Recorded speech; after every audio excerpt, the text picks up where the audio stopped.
Ich spreche mit Billy wieder über den Talmud Emanuel. Gut. Und zwar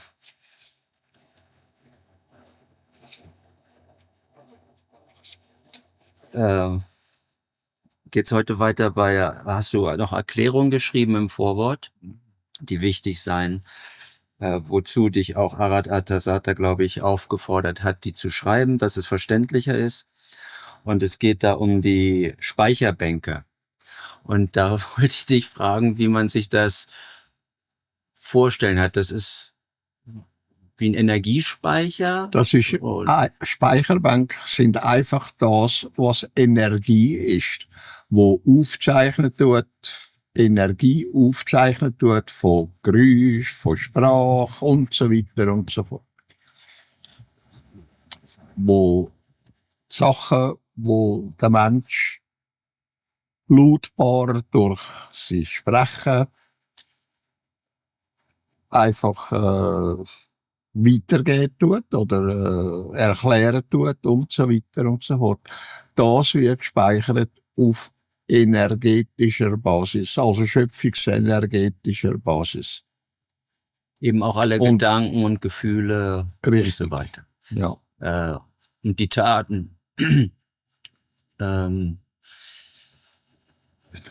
Das ist halt so abstrakt daher. Ich versuche das ja, irgendwie aber ein bisschen... es wird nur das Positive gespeichert. Es wird nicht das Negative gespeichert. Nur ausschließlich das Positive. Weil nur das Positive weiter in der Evolution kann gehen und nicht rückwärts. Da kommt dann diese ursprüngliche Idee wieder her, dass die Evolution sich selbst unendlich ist. Unendlich. Ja, und sich aber weiterentwickeln will. Eben ja, evolutionieren. Ja, evolutionieren will. Es wird sich evolutionieren, es ist evolutiv. Ja. Okay. Und die Schöpfungsenergie, die für das bestimmt ist, wo nur die Sachen unter sich hat, wenn man es so sagen will, wo also nur speichern, was Gedanken, was Gefühle, was Worte sind und so weiter und so fort, was evolutiv ist, positiv. Okay. Es ist nicht irgendetwas Devolutives, wo gespeichert werden kann von dieser Schöpfungsenergie, sondern nur Evolutives, nur Positives. Wenn du ein Tonband hast, ja, dann kannst du auf dem Tonband negative Sachen aufnehmen oder positive Sachen oder neutrale Sachen. In der Schöpfungsenergie, wo speichern, wo evolutiv speichern, nur das Evolutive, nur das Positive aufnehmen und einlagern.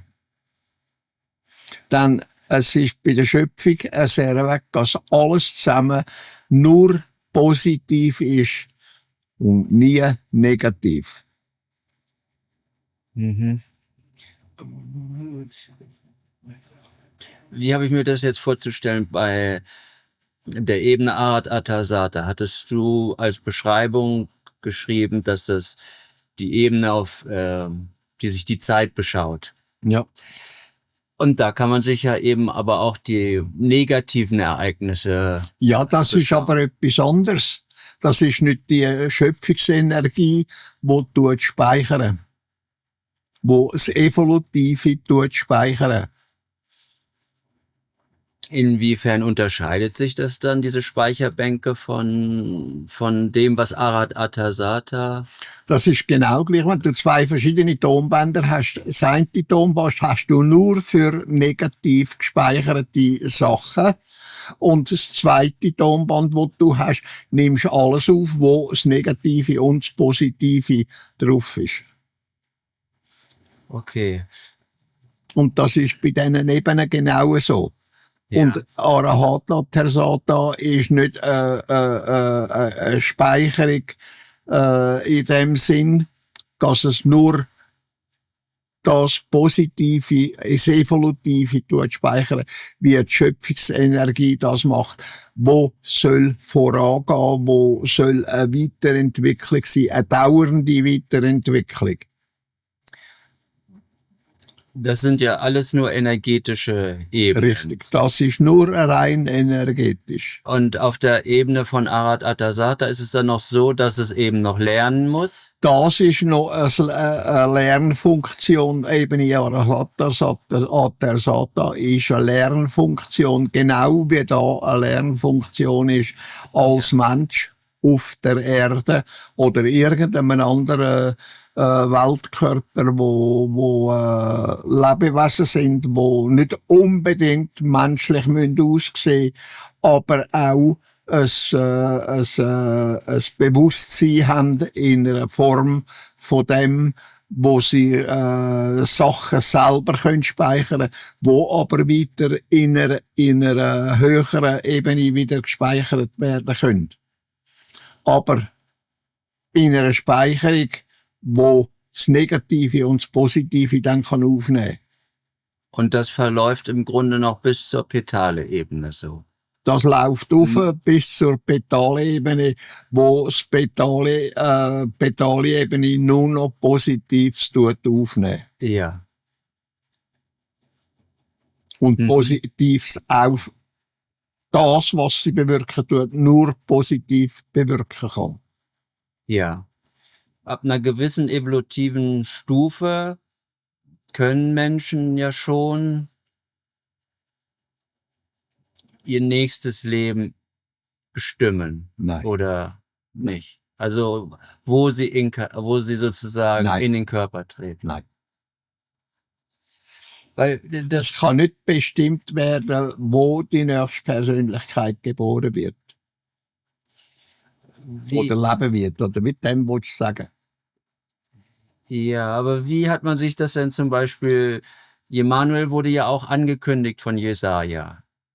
Der sagte, da wird Immanuel, auch mit dem Namen sogar genannt, wird in der Zukunft geboren werden und die wahre Lehre lehren.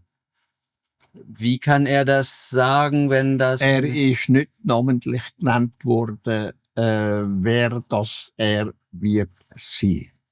Es wird einfach gesagt, aber du musst das begreifen, wir müssen heute das so schreiben, dass der Mensch das von heute versteht. Und nicht dann in 100 oder 200 oder 300 Jahren, wo du dann kannst sagen, es ist so und so gewesen. Es ist angekündigt worden, er ist aber nicht namentlich angekündigt worden. Ja. Also, Sekunde. wie soll ich dir sagen, Hier, das hat...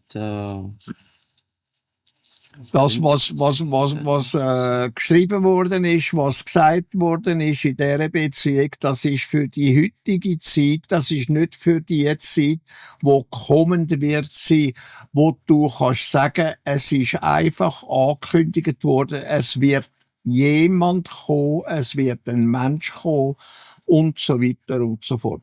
Und heute ist es sehr weg und von Alters her, wir sind immer einfach noch in der alten Zeit drin, wo du musst sagen, der und der wird das sein. Und das wirst du in Zukunft nicht mehr müssen sagen. Es wird einfach das sein, was gesagt wird, es kommt jemand und wird da bei der Lehre das und dieses und jenes bringen. Ja, weil du schreibst selbst hier auf Seite 48, Seite römisch 48, gemäß dem Propheten Jesaja, auch in der Bibel unter Jesaja 7,14, darum, so wird auch der Jahwe oder Ischwisch selbst ein Zeichen geben, denn siehe, ein junges Weib ist nach seiner Ermächtigung geschwängert durch einen Himmelssohn.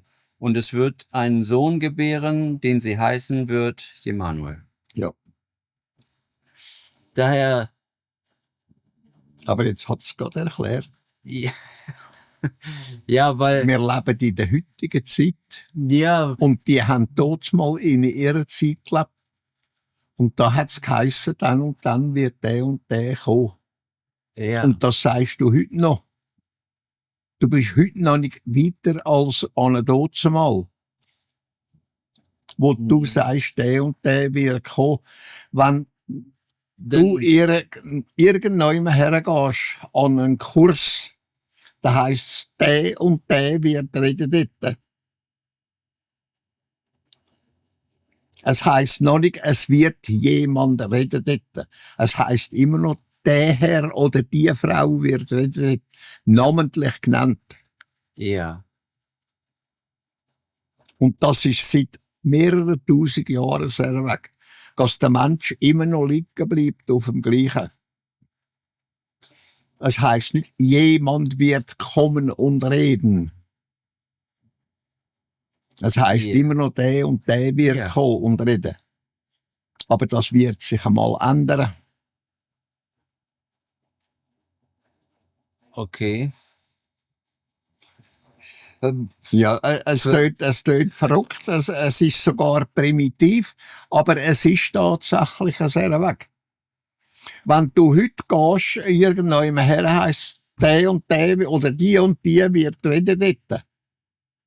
Sondern es heisst nicht, es wird jemand reden dort, wo es weiss.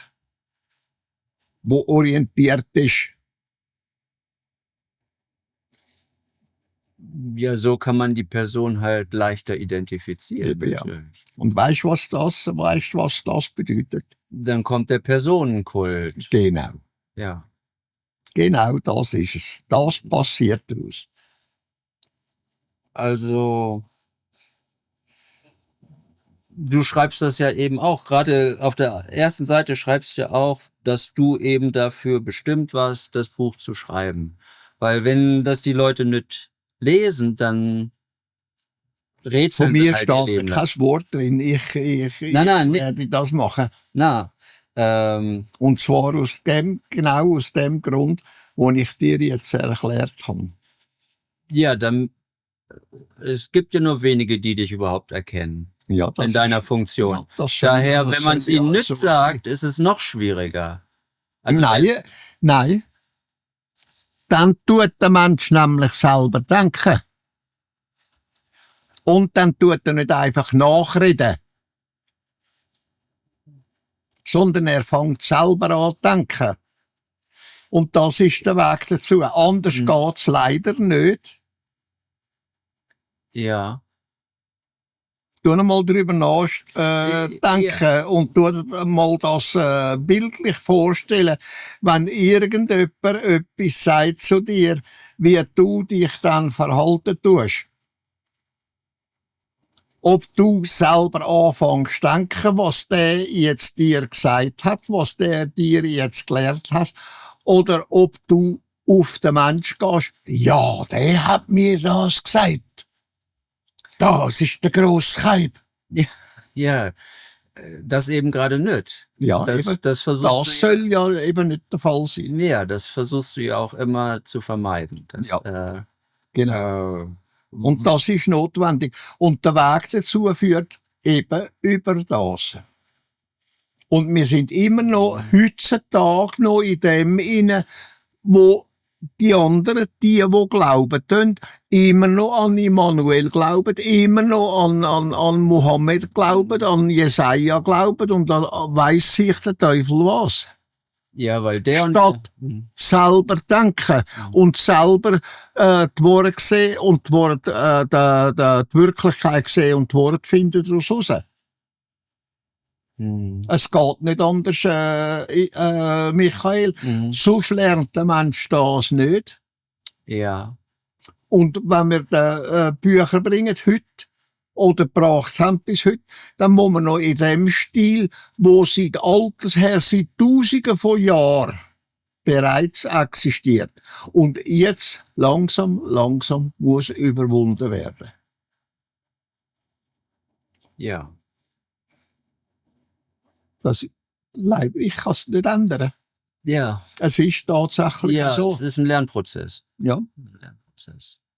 Und das siehst du, wenn wir da Dings anschauen, unsere E-Mail anschauen. Wie Teil von den Leuten, die schreiben da, ja, mich als Größten anschauen, der weiss der Teufel was. Und das ist einfach nicht richtig. Ja. Sie sollen lernen, selber zu denken. Ja. Und nicht mich sehen dahinter, sondern ihren Kopf selber, ihres Bewusstsein brauchen, nicht meins. Ja, nicht nachplappern wie ein Papa. Ja, genau. Ja. Und genau das machen die. Ah, ja. Und das ist einfach verkehrt. Das muss langsam aber sicher einmal überwunden werden. Aber man muss es vor der Hand sehr wegschreiben, denn man könnte erst in 300-400 Jahren weitergehen und mehr erklären. Ja. Und das ist eine lange Zeit, 300-400 Jahre. Ja. Es ist sogar die Rede, dass erst in 800 Jahren so weit wird sein, dass Menschen grössere als heute ist Minorität immer noch eine Minorität wird sein, wo aber anders anfangen zu denken. Wo anfangen zu denken nach der Wirklichkeit und der Wahrheit von der Wirklichkeit. Ja, es werden halt auch viele schlimme Dinge passiert sein in der Zwischenzeit, was Ja, wie heute zum Beispiel von Israel, Palästina, Ukraine, ja, was der letzte Weltkrieg war unter den Nazis, was war im Ersten Weltkrieg, im Zweiten Weltkrieg. ja, im Leid lernen die Menschen mehr. Ist einfach Ja, so. richtig. Dann, erst wenn der Leidensdruck so groß wird, dann irgendwann fängt es dann Ja, meistens genau. an, das zu denken. Ja. Und auch nur das, dass auch die Menschheit abbauen wird, die Überbevölkerung abbauen wird und der Einzelne mehr anfängt zu denken. Dann jetzt, was jetzt laufen tut in Bezug auf die Überbevölkerung, die Machenschaften, die da gemacht werden, gegen das ganze Leben von der Natur und so weiter, gegen Fauna und Flora. Es geht alles immer mehr und mehr futsch. Es geht effektiv bergab. Wenn 80 Jahre einmal eine Retour denken tust, in den 45er, 50er Jahren, da hat die Welt noch ganz anders funktioniert und ausgesehen als heutzutage. Da ist sie noch einigermaßen, hast du noch können sagen, ist sie noch einigermaßen in Ordnung. Aber heute kannst du das nicht mehr sagen. Heute ist alles drunter und drüber. Die Natur ist futsch gemacht, grosser Teil. Es werden pro Jahr gegen 60.000 verschiedene Gattungen und Arten von Lebewesen. Also auch Pflanzen und Getier und Tier und sonstige Lebewesen ausgerottet vom Mensch durch seine Schuld. Oder? Das war da noch nicht gewesen. Nein, natürlich nicht. Aber ja, es wird einfach alles schlimmer. Ja. Und wir sehen die Konsequenzen unserer Ignoranz immer mehr. Das, ja, erleben sie mehr, aber es wird nicht darüber nachdenken. Ja. Es wird nichts unternommen. Ja. Ja, wir fahren im gleichen Stiefel weiter. Genau. Und bis es dann irgendwann über die Klippe geht. Ja. Ne? Ja. Ich weiß nicht, ob das stimmt, aber wenn man stirbt, dass der Lebensfilm vor allem nochmal so abläuft. Das gibt es dummes Zeug. Das ist dummes Zeug. Okay. Das ist dummes Zeug. Gut. Das geht manchmal so blitzartig, dass du nicht mal weisst, dass du stirbst. Ja. Aber läuft das auf Energie? Oder sonst irgendetwas. Ja. Das sind wenige Menschen, die wissen, ich muss jetzt gehen. Ja. Oder wo sie einfach merken. Ja. Es ist Zeit, ich muss gehen. Aber in der Regel ist das nicht so. Das Ablaufen mit dem Leben, da oben, wenn der Mensch stirbt, das ist blanke Fantasie. Ah, okay. Also das Einzige, was sein könnte, dass man so eine Ahnung hat, ich muss jetzt sterben. Ja, Oder genau. meine Zeit ist jetzt gekommen. Genau. Das kommt aber nicht viel vor. Wirklich nicht viel vor. Ja.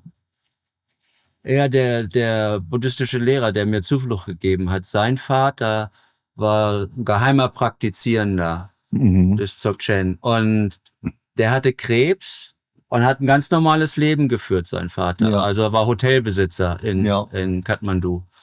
Und die Familie, er hoffte halt immer, dass er wieder gesund werden würde. Er war ja noch ein junger Mann. Und dann, es ging ihm immer schlechter und dann sagt er, ist er wieder aufgestanden und sagte, ich werde in einer Woche sterben. Und Ja, der hat, wo man es weiss, dann geht man. und der ist dann nach einer Woche, ja. hat er jeden kommen lassen von der Familie, einzeln, hat mit denen noch einmal gesprochen und ist dann genau nach einer Woche auch gestorben. Ja. Und da hat er dann erst erkannt, was das ist das, wo der Mensch sich praktisch vornimmt, dann und dann sterbe ich. Und das kommt sozusagen als Wissend in den Mensch rein. Und das hat wirklich tatsächlich passiert, zu dem und dem Zeitpunkt.